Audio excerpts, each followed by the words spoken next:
Mon meilleur souvenir de convention, c'est sûrement ma première Japan Expo avec Clarity Inc. et Elmroad, deux artistes formidables.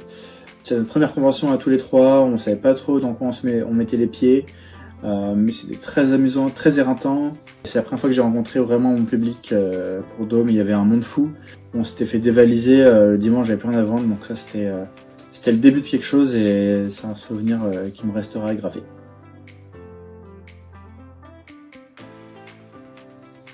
La sensation d'être exposé en galerie d'art, c'est vraiment différent que de faire un salon où tu vends tes bouquins. Quand tu vends tes bouquins, tu fais découvrir aux gens, il y a un plaisir de lecture. Là, c'était vraiment concentré sur mon dessin, en plus de l'œuvre de Dôme, bien évidemment, qui était mise en avant, mais savoir que des gens achetaient des planches et étaient intéressés par voir ma façon de dessiner, ça rajoute de l'ego. on se sent bien, c'est sûr. Après... Non, c'était formidable, rencontrer plein d'artistes. En plus, c'était sur Paris, il y a ma famille qui était venue voir l'exposition, donc pareil, très très fier. C'était une sorte de finalité de travail accompli. J'espère pouvoir réexposer là-bas pour la sortie du tome 1 remaster et pour les tomes suivants.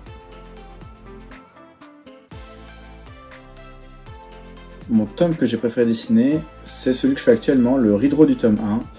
Parce que l'histoire est déjà écrite à l'avance et que je n'ai pas trop à réfléchir dans mon storyboard. Donc c'est juste de l'amélioration, c'est assez plaisant. Et en plus j'ai une meilleure compréhension de mon style de dessin, une simplicité dans ce que je fais. Je suis moins rigide qu'à l'époque, donc ouais, c'est que du plaisir. Et chaque planche que je fais me ravit. La planche que je choisirais sur les 3 tomes déjà sortis, même avec le Ridro, je pense c'est cette page-là, qui est une page où il y a tous les personnages, avec Rico au centre. Je trouve qu'elle démontre de la grandeur de notre univers, elle parle de tous ces personnages-là qui sont liés autour d'un seul, et ça en dit long sur la suite, ça en dit beaucoup sur ce qui s'est passé avant. Je trouve qu'elle résumait pas mal notre univers, et je vais avoir tous ces personnages-là côte à côte. C'est une planche... qui me fait énormément plaisir. C'est une idée de William en plus, le côté verre brisé. Voilà, il me donne pas souvent des idées, mais quand il en fait, elles sont pertinentes et ça donne de très belles pages. Alors moi j'ai toujours été un grand fan des héros dans les mangas et je trouve que la règle ne s'y déroge pas. J'aime Rico, je trouve qu'il a beaucoup raconté et dans ce qu'on lui a prévu pour la suite, j'espère que vous allez beaucoup l'apprécier parce que nous, on donne beaucoup pour lui.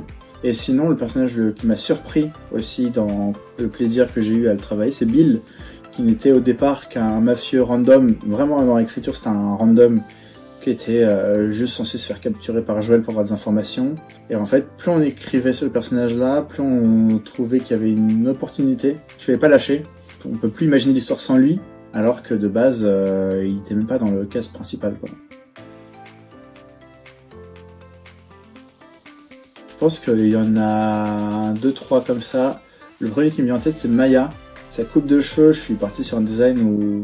je sais pas trop, les cheveux me plaisent à moitié et à moitié ils sont durs à rendre bien. En plus, elle a des longs cils qui viennent par-dessus les cheveux. Elle a vraiment une coiffe compliquée à dessiner.